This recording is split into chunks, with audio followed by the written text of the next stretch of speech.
쌓이고 긴장하다 보니까 긴장이 풀어지면서 감기가 오고 있습니다. 기도해 주셔서 많이 나았고 이번 주간에 다 날이 있습니다. 오늘 조금 늦게 불편하시더라도 제가 따라따라 말씀드리도록 하겠습니다. 죄송합니다. 오늘은 가장 큰 기쁨이라는 제목을 가지고 1월 둘째 주 설교 말씀을 드립니다. 우리나라 사람들이 자주 하는 용어 가운데 이웃사촌이라는 말이 있어요. 사실 이웃사촌이라는 말이 멀리 떨어져 사는 형제, 친지들보다 내 주위에 있는 이웃들이 더 친밀하고 가깝다라는 뜻입니다. 이렇게 살다 보면 그런 것 같아요. 이웃들과의 삶은 굉장히 정겹습니다.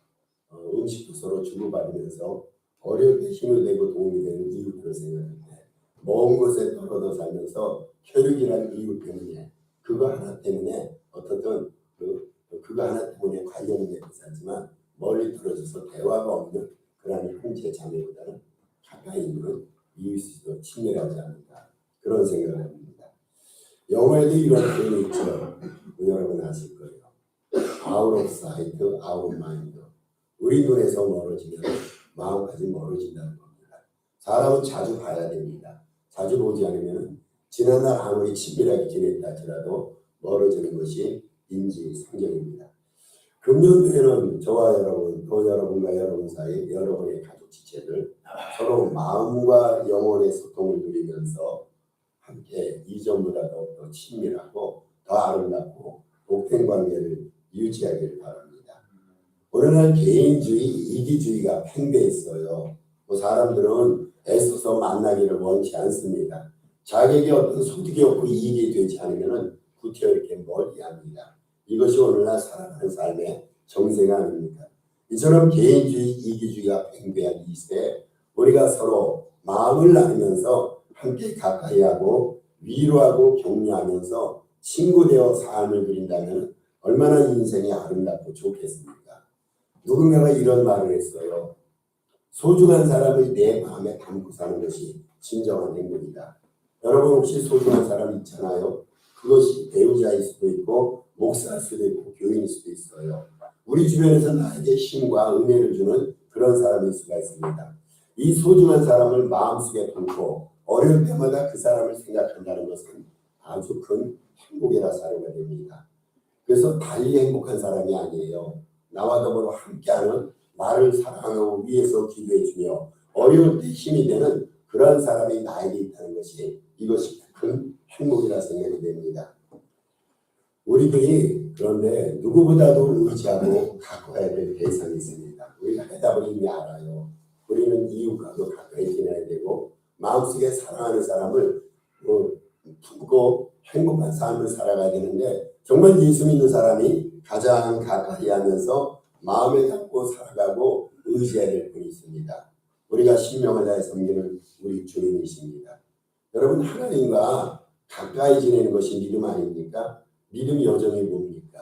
하나님을 인류의 우리 삶의 구세주로 섬기고 그분과 동행하면서 하나님을 사랑하고 그분을 순종하고 그분의 명령을 청종하면서 그분을 의지하는 삶. 이것이 신앙 여정입니다.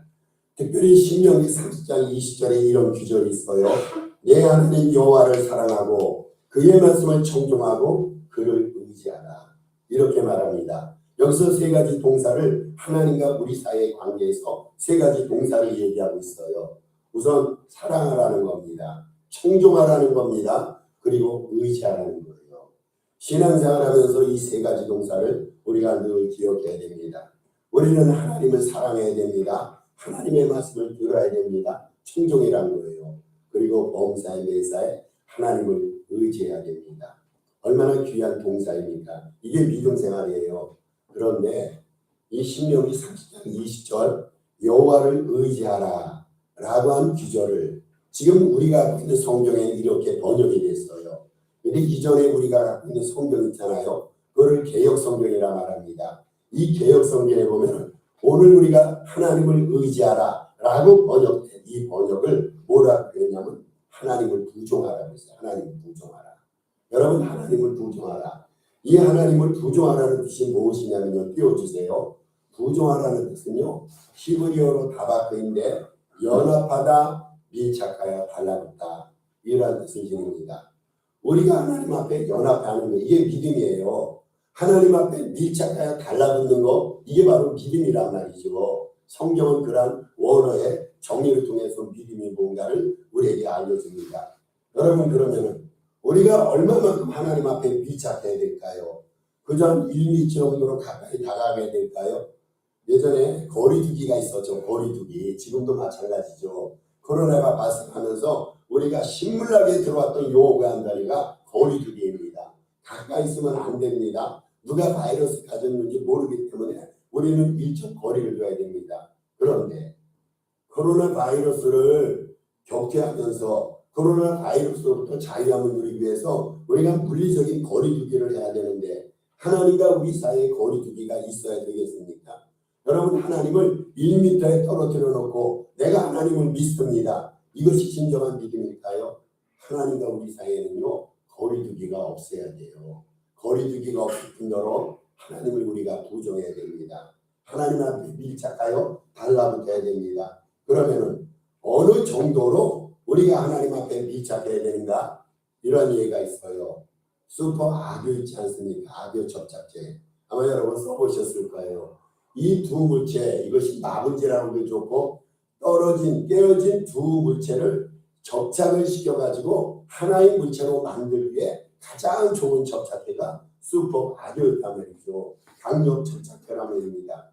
강력 접착제로 두 물체를 하나로 만들 정도의 그러한 밀착을 말합니다.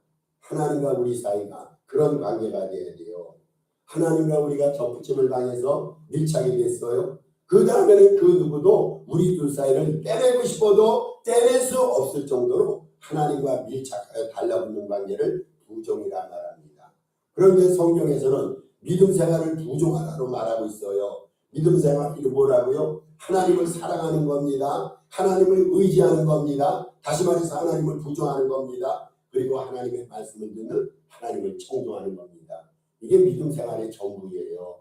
어렵게 신학적인 용어를 동원해서 믿음의 뭔가를 우리가 정의될 필요 없어요. 그저 하나님을 마음을 다해서 사랑하는 거예요. 하나님 앞에 당신의 말씀을 순종하고 청종하는 겁니다. 그리고 그분에게 슈퍼 강력제로 두 물체를 접착시키듯이 두 물체를 달라붙게 하듯이 하나님 앞에 밀착하여 꽉 달라붙는 것, 이것이 바로 믿음 생활이란 말이죠.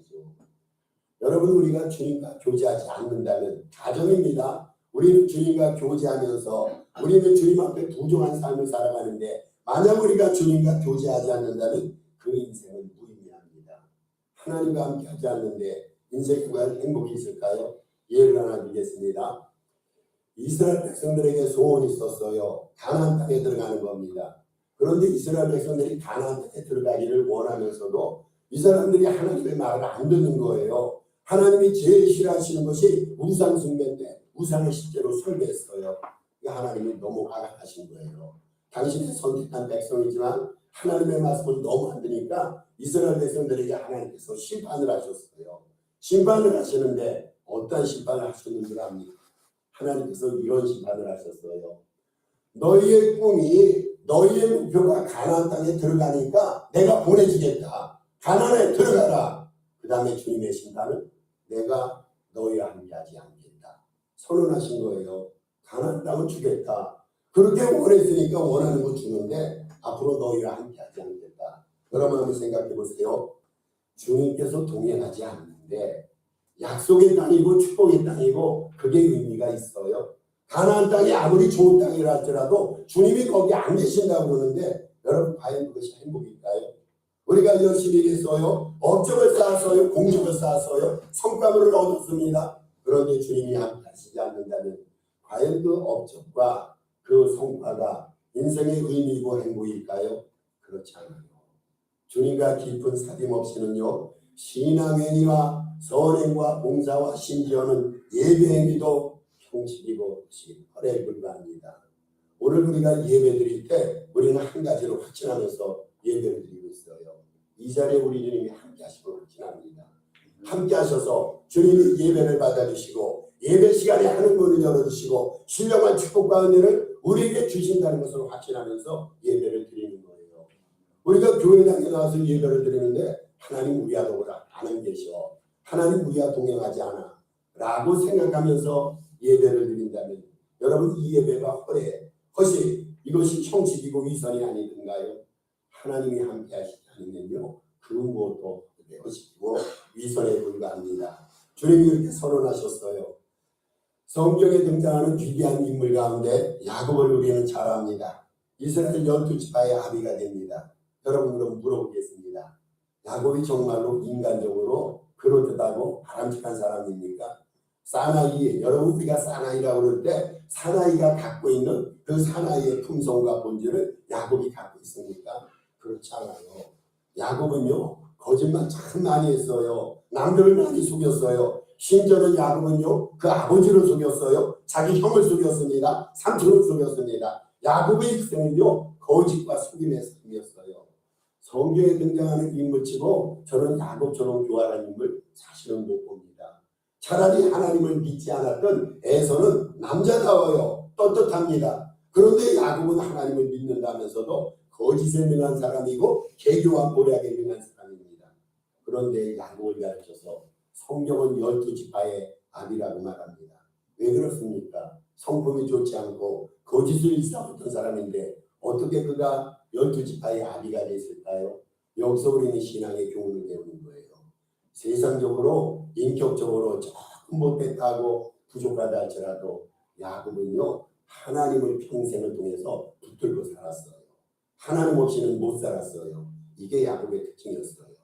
여러분 우리 야곱 같은 사람이 돼야 돼요. 주변에 우리를 도와주는 사람, 도움이 없어서 전전긍긍할 때가 있어요. 그럴지라도 세상 사람들과는 조금 거리감이 있을지라도 하나님께 부종하여 하나님 앞에 밀착하여 하나님을 붙들고 주님과 연합하여 삶을 누리면 언젠가 하나님께서 그 사람의 인생을 책임져 주시고 교회를 책임져 주시고 가정과 그 사람의 모든 범사를 책임져 줄 줄로 믿습니다. 한시도 주님을 떠나지 않고 주님께 부종하여 사는 삶. 2023년도에는 내가 가는 곳에 주님이 계시고 내가 자는 곳에 주님도 함께 주무시고 내가 먹는 곳에 주님도 함께 무언가를 드시면서 주님과 함께 주님과 긴밀하게 친밀하게 연합과 하나됨의 삶을 누리는 저와 여러분 되시기를 주의 이름으로 축복합니다. 하나님과의 교제는요 이제 성경에는 여러 주제가 있어요. 성경을 설교하다 보면 성경을 공부하다 보면 주제가 많습니다. 오늘 우리가 예배를 마치고 우리 박수봉 원로 목사님을 통해서 직원교육을 공부하게 됩니다. 교육입니다. 예, 교육이라는 주제를 가지고 공부를 하게 되는데 성경에 보면은 여러 가지 중심적이고 아주 귀한 주제들이 많이 있는데 성경에서 가장 핵심적이고 중심적인 주제 가운데 하나가 바로 교제입니다. 교제. 그 교제가 사람과의 교제가 아니라 하나님과의 교제예요. 여러분 우리는 하나님의 형상대로 지음을 받았어요. 하나님께서 당신의 형상대로 우리를 창조하셨습니다. 왜 그렇습니까? 우리와 교제를 나누기 위해서. 하나님께서는 당신의 고유한 형상이 있지 않습니까? 그 고유한 형상을 우리에게 옮겨주셔서 당신의 형상대로 우리를 지으셨어요. 그 근본 이유는요. 우리와 교제 나누기 위해서. 우리는 아무것도 아니고 하나님의 본질과 하나님의 형상과 무관하다면 어떻게 우리가 하나님과 대화를 나눌 수 있을까요? 우리를 하나님의 형상으로 지으신 것은 우리와 동행하시면서 교제 나누시기 원해서입니다. 오늘 본문 3절을 다시 한번 보여주세요. 오늘 본문 3절에서는 요한일서를 3절 보여주세요. 기록한 목적을 보여주고 있습니다. 3절에 보니까 우리가 보고 들은 바를 여러분 우리가 보고 들은 바 이거를 4절 말씀에 이것을 썼다라고 말합니다. 그래서 쉽게 말해서 그 사도 요한이 이 글을 썼는데 우리가 보고 들은 바는 성경을 말합니다. 성경을 기록했잖아요. 왜 하나님께서 우리에게 성경을 주셨을까? 왜 하나님께서 이것을 우리에게 이 성경 말씀을 기록하게 하셨을까? 다른 게 아니에요. 그것은 아버지와 그의 아들 예수 그리스도와 더불어 우리로 하여금 살게 하려고. 여러분 하나님께서 성경을 주신 이유는요. 다른 게 아니에요. 성경을 통해서 하나님이 누군가를 깨달아서 하나님과 우리 사이에 사귐이 있게 하기 위해서 교제를 나누기 위해서 그래 우리가 살잖아요. 하나님과 교제 없이 사귐 없이 우리 영혼이 살 수가 있고 우리가 하늘 나라갈 수가 있습니까? 저는 성경을 주신 것이 인생의 축복이라든지 성공이라든지 행복을 위해서도 성경 말씀을 주셨지만 가장 근본적으로 성경이 우리에게 주어진 목적이 있다면 하나님과 사귐을 이 성경을 통해서 일깨워주시기 위해서 성경을 통해서 우리가 하나님과 사귀는 거예요. 하나님과 접착이 되는 겁니다. 하나님과 밀착이 되는 겁니다. 그리고 4절 말씀을 보세요. 4절 말씀에서는 하나님과 우리 사이의 교제의 결과를 말합니다. 4절 말씀이에요. 우리가 이것을 쓰면 우리의 기쁨이 충만하게 아니라 하나님이 의도하시고 목적하시는 우리와 하나님 사이의 교제의 결과가 있는데 그것은 우리 기쁨의 충만함입니다. 여러분 삶을 살아가면서 매일 기쁜가요? 짜증나는 일 많아요. 옆에 사랑하는 사람이 있어도 이상하게 사랑하는 사람이 도움이 안 되고 삶 속에 부담감이 될 때가 있어요. 그런데 우리 주님께서는 이런 세상적으로 어려운 삶을 경험하는 우리들에게 기쁨이 충만하도록 당신께서 우리와 사귐을 누린다는 거예요. 하나님이 우리와 더불어 함께 계신다. 이 사실을 생각하면 기쁘지 않아요? 기쁘잖아요. 인생의 주인이 되시고 하늘나라의 소유권자 되시고 우리의 아버지가 되시는 주님께서 우리를 눈동자처럼 지키시고 우리의 필요한 것을 공급해 주시고 때에 따라서 돕는 은혜를 내주시면서 우리를 하여금 당신의 보좌에 초대하신다는 이 하나님이 우리와 더불어 함께 하심을 생각하고 기억할 때 얼마나 우리 영혼 속에 마음속에 심장 속에 기쁨으로 충만합니까? 하나님이 성경을 주신 것은요 다른 것이 아니라 아버지 하나님과 친밀함을 누리도록 성경 말씀을 주셨어요. 그 친밀함의 결과가 뭐라고요? 충만한 기쁨입니다. 그래서 띄워주세요.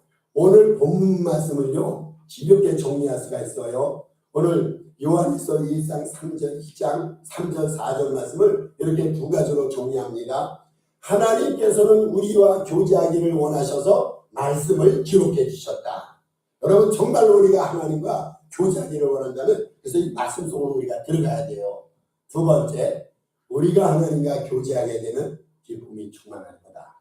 인생이 짜증이 나고 허무하고 무력할 때 하나님과 교제를 나누세요. 그러면 기쁨이 충만해집니다.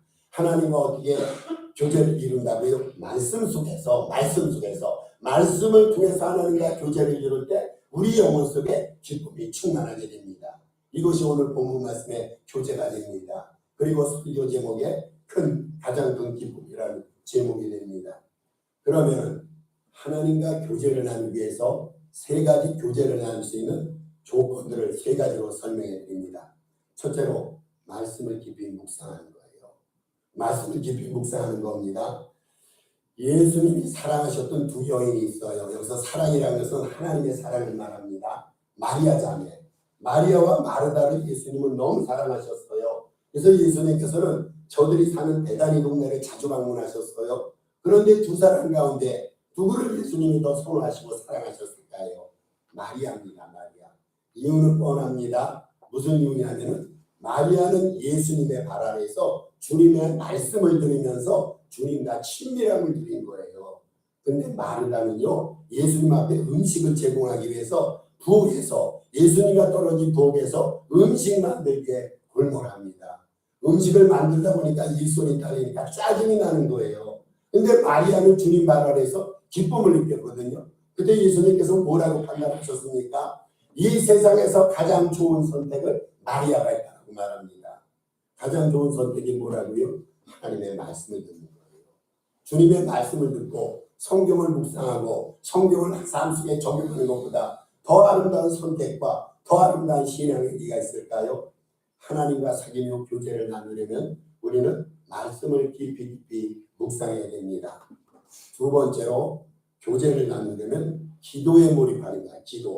기도가 뭡니까? 지금까지 들어왔어요. 기도는 대화예요. 대화. 사람 사이에 우리가 대화를 나누죠. 부부 사이에 부자 간에도 대화를 나누는 것처럼 하나님과 우리 사이에도 대화를 나눕니다. 하나님의 일반 통행이 아닙니다. 우리의 일반적인 간구가 아닙니다. 하나님이 말씀하실 때 우리는 듣는 거예요. 우리가 말할 때 하나님께서는 들으십니다. 기도는 하나님과 우리 사이의 인격적인 대화가 됩니다. 여러분 기도 시에요. 하나님이 우리의 소원과 필요를 들으시는 거예요. 기도를 통해서 우리는 하나님의 뜻을 알게 되고 우리를 향한 하나님의 소망을 알게 되고 기도 가운데 하나님과 우리 사이가 더 깊어지게 됩니다. 기도를 우리가 우습게 생각하면 안 돼요. 신앙이 장식품 정도로 생각하면 안 됩니다. 무릎 꿇고 기도하는 기도 지수가 넓어질수록 기도 지수가 더욱더 높아질수록 우리가 낙함을 입을수록 하나님은 더 잘하게 되고 우리는 악욕을 접착제로 하나님과 밀착을 당하는 것처럼 하나님과 우리 사이가 기도 가운데 하나가 됩니다. 그리고 세 번째, 하나님과 사귀며 교제를 나누면 형제를 사랑하는 것. 여러분, 형제를 사랑하는 것. 새 계명을 주시면서 마음과 목숨과 뜻을 다해서 하나님을 사랑하라. 첫째는 바로 그거 같다고 했어요. 둘째는 첫째와 같으니 이웃을 내 몸처럼 사랑하라. 생각하세요. 하나님이 어떤 사람을 사랑하시는데 내가 그 사람을 사랑하면요, 내가 하나님을 사랑하는 거예요. 하나님이 함께 하시는 사람을 내가 더불어 함께 하면요, 그것은 내가 하나님과 함께 하는 겁니다. 그래서 하나님과 사귀면서 교제를 나누려면 우리는 세 가지 말씀을 깊이 묵상해야 됩니다. 기도 생활에 몰입을 해야 됩니다. 그리고 이웃 형제를 격게 사랑해야 됩니다. 2023년대는 하나님과 우리 사이에 친밀 지수가 더욱더 깊어가기를 바라고 하나님과 우리 사이가 밀착돼서 그 누구도 우리 둘 사이를 갈라내지 못할 그 정도로 아름다운 밀착과 아름다운 연합, 아름다운 하나됨의 관계가 형성되기를 바랍니다. 주님과의 교제에는요, 몇 가지 결과가 있어요. 주님과의 교제, 첫 번째 결과입니다. 주님께서 보호하십니다. 우리가 주님 사이가 연합이 되면요, 주님이 우리를 보호하십니다. 아마 여러분 예전에 이제 저는 한국에서 겨울이 춥지 않습니까? 어린 시절에 이 털 귀마개를 하고 다녔어요. 아마 기억나실 거예요. 털 귀마개를 하고 다니면 귀를 보호하고 귀가 굉장히 따뜻합니다. 그런데 우리 주님께서는 우리에게 마개를 보여주시는 것이죠. 우리는 그때 털 귀마개를 하게 되는데 주님에게 뭐가 있냐면 생명싸개가 있어요. 생명싸개. 이게 성경에 나옵니다. 우리 주님께서 생명싸개를 우리를 싸주시는 거예요. 그러니까 여러분, 우리가 안전하단 말이죠. 하루에도 수없이 많은 사건과 사고가 일어나지 않습니까? 프리웨이에서 고속도로에서 차를 운전하다 보면요, 우리는 지금 멀쩡하게 교회 왔는데 위험한 순간이 얼마나 많이 있습니까? 여러분, 그럴 때마다요, 내가 운전 잘해서가 아니에요. 이 험한 세상에서 내가 강하고 내가 똑똑해서 이렇게 살아남는 것이 아니라 우리 하나님께서 생명사계를 싸내주셨기 때문에 2022년까지 생명사계를 주님께서 싸내주셨는데 2023년도 당신과 함께는 우리들, 지체들, 우리 가정들을 하나님께서 생명사계로 보호해 주시고 인도해 주시고 안전하게 보살펴 줄 줄로 믿습니다. 주님께서 보호하시는 거예요. 두 번째, 주님과의 교제는 인생과 삶이 행복해집니다. 아까도 말씀드렸잖아요. 주님과 함께하는 것처럼 행복이 있어요. 여러분, 사람 사이에도요, 좋은 사람끼리 만나면 행복해요. 근데 그거 영원히 지속됩니까? 어떤 때는 지겨워져요. 우리 딸아이가 간혹가다 오려면은 처음에는 2, 3일은 좋은데 3, 4일 되면 빨리 갔으면 그런 마음이 생겨요. 귀찮아질 때가. 이게 사람과의 관계예요. 그런데 하나님과 우리 사이에 하나가 돼서 연합을 하면요, 우리 하나님께서는 우리의 삶 속에 행복을 공급해 주십니다. 찬송가에도 복의 근원 강림하사, 복의 근원이 누굽니까? 하나님입니다. 하나님은 행복의 근원이 되세요. 하나님은 행복의 생산자가 되시는데 그거를 나눠주는 거예요. 누구에게 나눠줍니까? 당신과 함께하는 자에게. 복의 근원이신 하나님께서 행복과 축복을 당신과 함께하는 자에게 물붓듯 쏟아부어 주십니다. 그래서 하나님과 교제를 누리다 보면 인생과 삶이 행복해집니다. 세 번째로 주님을 닮게 됩니다. 우리의 목표가 뭡니까? 주님같이 되는 거예요. 주님같이 되는 거. 주님처럼 말하고 주님처럼 행동하고 주님처럼 생각하고 주님처럼 믿고 주님처럼 살고 주님처럼 죽는 거. 이게 우리의 삶의 목표예요. 그런데 하나님과 늘상 우리 주님과 늘상 교제를 나누다 보면은요, 우리 성품이 주님의 성품에 참여하게 됩니다. 신의 성품에 참여한다라고 베드로 사도는 얘기하고 있어요. 네 번째입니다. 네 번째, 각종 열매를 맺습니다. 우리가 이제 주님 안에 뿌리를 내렸어요. 주님과 연합해서 뿌리를 내리면 어떤 현상이 되냐면은 시냇가에 심은 나무가 시냇가에 물이 잘 흐르는 시냇가에 심어진 나무가 계절에 따라 열매를 맺는 것처럼 우리 삶과 믿음에 풍성한 열매가 맺어지는 거예요. 내가 맺는 게 아니에요. 주님 안에 뿌리를 내리고 있으니까 주님으로부터 수액을 우리가 공급받아요. 주님으로부터 영향력을 공급받아가지고 열매를 풍성히 맺습니다. 주님 없이 내가 하는 것은요, 이게 시행착오와 실수 실패를 거듭해야 됩니다. 겨우 이루었다 할지라도 주님 없이 이루어진 열매는요, 오래가지 못해요. 우리가 다 알고 있지 않습니까? 로마 나라가 천년의 역사를 자랑했습니다만 인간이 세운 제국들, 인간이 세운 업적들, 공적들, 흥망성쇠의 과정들을 다 경험하면서 종래는 역사의 뒤안길로 사라진단 말이죠. 그런데 하나님께서 당신 안에 뿌리를 내리고 살아가는 우리들에게 열매를 주실 때는 그 누구도 그 열매를 알 수가 없어요. 다섯 번째입니다. 우리 주님께 영광을 돌리게 됩니다. 여러분의 목적이 뭡니까? 우리 산호세 동산교회 목적이 있다면 우리 교회가 하나님 앞에 영광을 돌리는 거예요. 그게 다예요. 하나님 앞에 영광을 돌리는 목적을 가지고 사역을 하다 보면 하나님의 교회를 축복해 주세요. 우리가 하나님 앞에 영광이라는 목적을 갖고 신앙생활하면 하나님께서 가정과 비즈니스에 문을 열어주신단 말이죠. 하나님 앞에 영광 돌리는데 하나님께서 눈만 벌겋게 뜨시고 그냥 앉아 계시겠습니까? 우리 인생을 풍요하게 아름답게 풍성하게 열매 맺게 해주시고 영광 돌리는 우리들에게 기쁨과 은혜와 그리고 존경으로 채워주시는 거예요. 하나님 앞에 영광을 돌리게 됩니다. 그래서 주님과의 교제의 다섯 가지 결과, 주님께서 보호하십니다. 인생과 삶이 행복해집니다. 주님을 닮게 됩니다. 각종 열매를 맺습니다. 주님께 영광 돌리게 됩니다. 한 영성신학자가 이런 말을 했어요. 어떤 교회 활동을 굉장히 불편해하면서 교회에 출석하지 않습니다. 교회에서 이런 걸 왜 하냐? 교회가 저렇게 고리타분하냐? 이 교회를 초기에는 신앙생활 잘하다가 원망과 불평을 토로하면서 교회에 출석하지 않은 여성에게 한 영성신학자가 이렇게 말했습니다. 당신이 불평하는 것은 정말로 중요한 일이 아닙니다. 여러분 그래요. 우리가 때로는 교회에 대해서 불평하고 있는데 이거 사실 중요한 일 아니에요. 정말 중요한 일 아닙니다. 이 영성신학자가 이 여인에게 이런 말을 했어요. 정말로 중요한 것은 예수님과의 관계입니다. 우리가 불평하는 것은요 중요한 게 아니라는 거예요. 신앙생활에서 교회 생활에서 정말 우리가 고려하면서 연결될 것은 예수님과 우리와의 관계. 이것처럼 중요한 게 있을까요?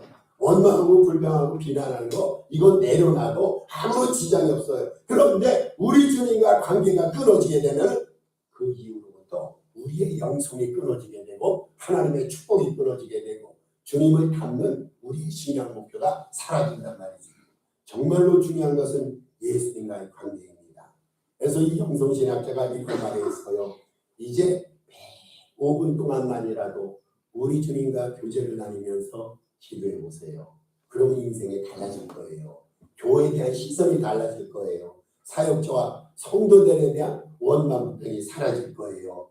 주님과 교제한 후에는 일과 지금까지 바라봤던 모든 시선과 시각의 평가 기준이 달라질 겁니다.